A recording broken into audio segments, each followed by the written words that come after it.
Hi everyone! In this video we are going to take a look at how to customize our cursor and how to integrate the cursor into our game's world. Now let us start with something simple. Let's just say that we want to change how our default cursor looks like while in game. To do that we have to go to Project and Project Settings, and under Display you will see here Mouse Cursor.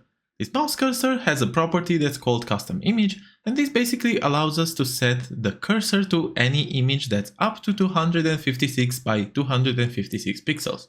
If I press this icon, it will allow me to select any image I want, but obviously after I select that I want to see all images so that it also shows my SVG files. If I now go down, I could select, let's say, this SVG, and this will replace the cursor that I have right now with this new cursor. Now, because we might have different looking cursors, obviously their tip could be at different positions. And in cases like that, we could use the custom image hotspot property, which basically just specifies on which pixel on the sprite we have the tip of our cursor. Okay, now if I close this, if I press F5, you will see that I have this new cursor, which is different from the system cursor that I have on my PC. Okay, but this is just basic functionality. Let's see what else we can do. Now, for example, we might want to add a button to our scene. And we might want to also have the common behavior that most buttons have, which is to change the cursor to a pointing hand once we hover them. So if I run it right now, you'll see that this thing does not happen. If I hover with my mouse, the cursor basically stays the same. And why is that? Well, because if I go to my control node to the mouse options, you'll see that the default cursor is set to arrow. But here I could select any other kind of cursor to change that behavior. So in our case, we want to select pointing hand. And if I now simply press F5, you'll see that this cursor changes to a pointing hand. Now, of course, you might notice a slight problem, which is that the default hand is basically the hand that we have on our system. Now, for cases like this, we have to set the cursor for our custom cursor variant programmatically. And how do we do that? Well, we can simply go to our main scene and add a new script. And in here, the only thing that we have to do is to write input.setCustomMouseCursor. And in here, just as before, we have to specify the image that we're going to use and also to specify where the tip of that image is going to be. Now, let's just say that the image is just a pointing hand. So I'm just going to scroll here and select this one. I'm just going to drag it while holding Control to get a preloaded texture. And I can simply reference it here as the first parameter. Now, you'll see that the second parameter is input.something. And this is basically just what type of cursor do I want to use this image for. And the type of cursor that I want this to be is the pointing hand. Okay, now the tip of the mouse is going to be again the same because our hand is pointing towards the top left corner. But if I now press F5, you will see that whenever I hover over my button, instead of changing to the default pointing hand that my system has, this changes to the pointing hand that we set from this set custom mouse cursor function. Now you're going to see that this is actually the only information we need in order to change the cursor shape of a given type of cursor. So no matter how complex a node is, if we set the cursor pointing hand to be some texture, then if that node has a pointing hand, it's going to change it to this texture. So for example, if I were to, let's say, add a new child node, which is a window, and maybe if I were to also place this window in a place that's reachable on the screen, if I press F5, you'll see that this window has multiple types of cursors. It has a horizontal scrolling cursor, it has a vertical one, it also has a diagonal cursor. Okay, now if we just want to change this, we're going to go to our code. So now, just as before, what we have to do is to drag and drop the textures that we want to use for resizing our window. So I'm gonna drag the horizontal and the vertical texture. And now I can simply write, just as before, input.setCustomMouseCursor. And let's just set the custom cursor to vertical, for example. And in here, I'm just going to select input.cursor_v size. Now selecting this is going to change the vertical scalar to this cursor. If I now press F5, you'll see that this cursor indeed gets changed, but it's not really placed where I want it to be. I would like the cursor to be centered on the region that I'm hovering. How do I do that? Well, if you remember, we have that additional parameter which allows us to say where the hotspot of our cursor is. Now, since this defaults to 32 by 32 pixels, I'm just going to make a vector2 of 16 by 16. So now, if I press F5, you'll see that this cursor is properly positioned at the bottom of the window. Now, just for the sake of completeness, let's also have this horizontal cursor. So I'm just going to change the sprite to horizontal and the cursor to cursor H size. If I press F5 again, you'll see that I have also replaced the horizontal cursor. And yeah, it's just as simple as that. Now, what if we wanted to change the default cursor shapes for more complex components like this color picker here? You see, this color picker has many things. It has sliders, it has buttons, and maybe we want our mouse to do different things whenever we hover on those things. So let's just go back to our button example and let's try to make all buttons to change into a pointing hand. How would we do that? Well, it's not going to be so easy because most of these components that you see here are internal to the color picker node. And to prove that, if I now go to the remote view, you'll see that under the color picker, there are actually a bunch of different control nodes that are used to represent this whole thing. Now, obviously we cannot easily get to button at 62 or identify what button at 62 actually is in order to change it, so we're going to have to find a different solution. Now, my idea of tackling this was again to do it programmatically. So what I would do would be to go to our script again and get a reference of our color picker. And after getting that reference, what I want to do is to go recursively into the color picker, and whenever we find a node of the type that we want to change the cursor for, then we change the cursor for that node. So what I'm gonna do is to maybe show this in practice to have it make more sense. I'm just going to write func apply cursor to node type. Now I want to first of all know what is the current node that we are iterating through. So I'm just going to say current, which is of type node. I also want to specify the type of the node that I want to change the cursor for. So I'm gonna say type, which is a string.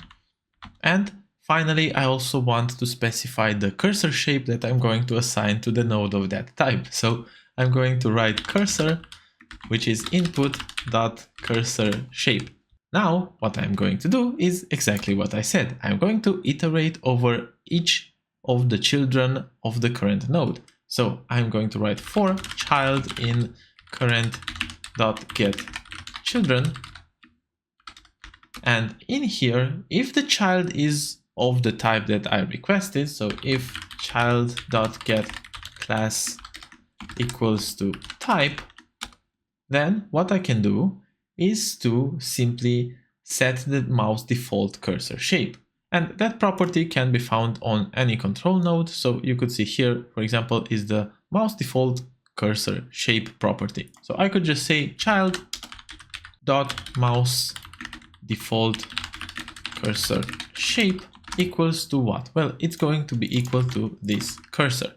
Now also, since we use the property of a control node, it would be nice to also check child is controlled, so to not access an invalid property. Okay, but otherwise, if this is not the type we are looking for, we can just see if this node has more children and call the function again on its children. So what I'm going to do is to write elif child.hasMethod getChildren, then I'm simply going to apply again the cursor to node type and just say child type and cursor.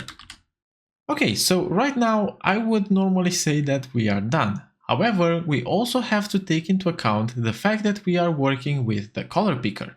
Now, this color picker has a bunch of internal nodes, as in we do not see them in the scene tree here. And getChildren only gets the external nodes of a node. So then what are we going to do? Well, if we go to the getChildren definition, you'll see that it also has an include internal parameter, which is by default set to false, and if it's set to false, it basically excludes the internal children. Now, we want obviously to have the internal children because that was the whole point of all this.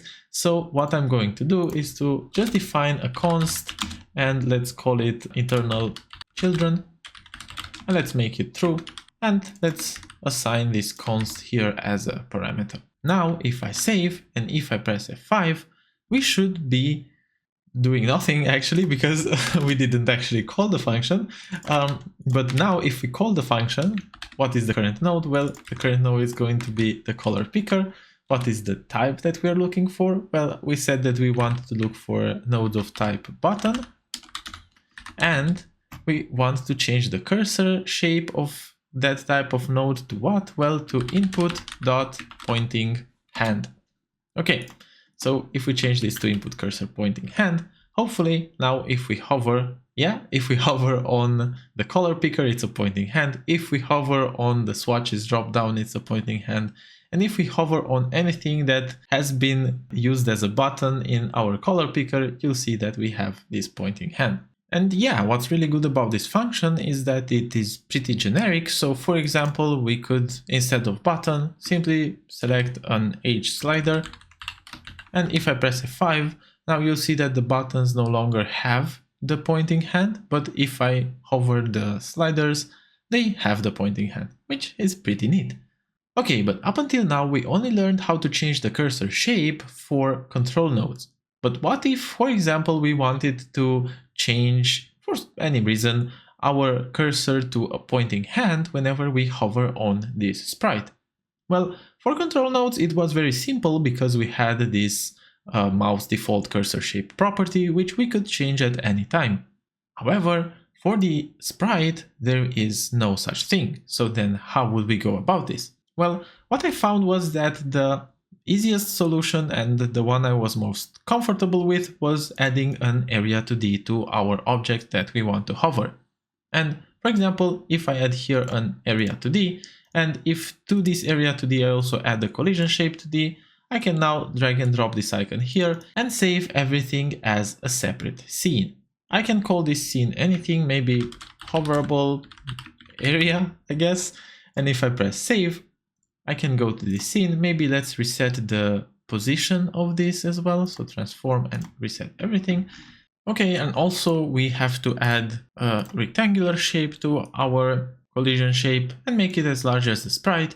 And what we want is to change the shape of the mouse when we enter this shape and to change it back to whatever it was before when we get out of the shape. So what I'm going to do is to go to my area 2D and add a script. And what's very cool is that we have a bunch of signals here that are very useful. For example, mouse entered and mouse exited. If I double click this, I can connect it to my area 2D, and I double click this one as well and connect it as well. And now the only thing we have to do is to call the set default cursor shape function. So input.set default cursor shape, and we want to set the shape to input.cursor pointing hand. And basically when the mouse enters, we set it to a pointing hand. When the mouse exits, well, we could have kept in a variable what kind of mouse we had before, but let's just assume for now that it's just input.set default cursor shape, input cursor arrow, input.cursor arrow. Okay, so we just set it back to the normal arrow that we had before. If I now drag my scene to be somewhere here and press F5, you'll see that once I go with my mouse over this, it changes to a pointing hand, which is exactly what I wanted. Now let us finally get to the most interesting part about cursors, which is integrating them into our world. So what if, for example, we wanted our cursor to go behind this castle, or maybe we wanted the cursor to be affected by this wave shader to look like it is underwater, or we could even want to add some animations to our cursor. Well, in order to do that, we are going to make use of a software cursor. Now, a software cursor is going to be pretty easy to implement. Why? Well, because a software cursor is actually just an illusion. So we could be making a software cursor by simply adding a sprite 2D to which we attach the texture of a cursor. Now, this sprite 2D, let's name it cursor, and let's also not have it centered, and let's put it somewhere in our scene where it makes sense. If I save this right now, I can go to my script and do a few things. First of all, we want to no longer see our system cursor. So to do that, we are going to write input.mouseMode, and we can set it to be equal to mouse mode hidden. Now, since our cursor is hidden, we can make this other cursor follow our mouse position. So let's get a reference of our cursor, and in our process function, we can simply set this cursor's position to the global mouse position. So get global mouse position. If I now press F5, you'll see that I'm already using the sprite instead of the system cursor, and that the cursor is already behind my castle. Now, of course, it's behind the castle because in our scene tree, the cursor is below the tile map layer, which is used to draw the castle. But what I can do to make sure that it's always going to be behind the castle is to go to ordering, and in our Z index, let's put it to 1. Now, even if our cursor were to be here, for example, if I press F5, you'll see that it still goes behind the castle. Okay, let's put our cursor back, and let's see how we could also make the cursor to go in front of the castle. So what I can do is to take this area 2D that I added around the castle and use its mouse entered signal to simply change the Z index of the cursor. So whenever the cursor enters this area, which is this area here, I want it to change its Z index. So first of all, if the Z index was 0, so if cursor.zIndex equals to 0, then what I want is to make the index equal to 2 so that it shows above the tile map layer. So I'm going to simply say cursor.zIndex is going to be equal to 2. Now otherwise, I want to set the cursor back to 0. So cursor.zIndex is going to be equal to 0. Now if I press F5, you'll see that our cursor goes in front of the castle and behind the castle. And this makes for such an interesting circling around effect. Now, what if we also wanted to make our cursor go underwater? Well, for that we just have to select our rectangle here which has the shader applied and just set it to a Z index that's higher than any Z index our cursor could have, so I'm going to set it to 3. If I now press F5, you'll see that I can go with my cursor underwater, and it also is distorted by the waveform, and it also gets shaded more as I get lower underwater. Now finally, let us press together this subscribe. I can't. It's such a shameless plug. Okay, now let us. I cannot record. Okay, now let us press together the subscribe button and show an animation after the button has been pressed. To do that, I'm going to change the node type to an animated sprite 2D, and under animation, I'm going to add new sprite frames. To these sprite frames, I'm going to have the default animation be the default cursor, and I'm going to also make a new loading animation. Let's call it loading. And this loading animation can be, let's say, this circle that grows as time passes to a full circle. Okay, so after setting the cursor back to default, I can go to our button and connect this button down event. So I'm going to click connect and connect it to our main script. And in here, what we can do is to simply play the loading animation of our cursor. So I'm just gonna say cursor dot play, and we are going to play loading. Now, of course, we don't want to play loading forever, so I'm going to await for a few seconds. So await get 3 dot create timer of 2 seconds dot timeout, and after that I'm going to play the default animation. So cursor game.play default. If I now press F5, you'll see that if I go to this subscribe button, I can click it and I'm playing the loading animation. And then the cursor turns back to whatever it was before.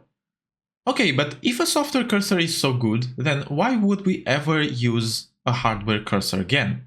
Well, you see, there is a problem with the software cursor, and to show you that, I'm going to disable the fact that our mouse is hidden. If I now press F5, you'll see that we have both the hardware and the software cursor. But if I start moving, you'll see that the software cursor is always lagging a bit behind. And why is this happening? Well, it's because the software cursor is always drawn one frame later. So if I move really fast, you'll see that it lags a lot behind, and if I move slow, it doesn't lag so much. Well, there is no really good way of overcoming this actually. You can try to do some extrapolation, so like guessing where the mouse is supposed to land, but that can add some jittering. Or you could go to project settings, and in here you could modify the physics ticks per second to maybe more than 60, let's say 120 or maybe 240. And you could also remove vsync here. So vsync could be set to swap chain image count to 2, but yeah, again, this wouldn't solve too much. So yeah, having a software mouse is always going to set the cursor position one frame behind, but if you do not plan on making a game that requires a high precision, something like a shooter, then you should not really worry about this, and there are actually a lot of games that already implement a software mouse because it interacts better with the game's world. But yeah, that's pretty much it. So thanks a lot for watching, thanks a lot to my Ko-fi supporter, and see you in the next one. Bye!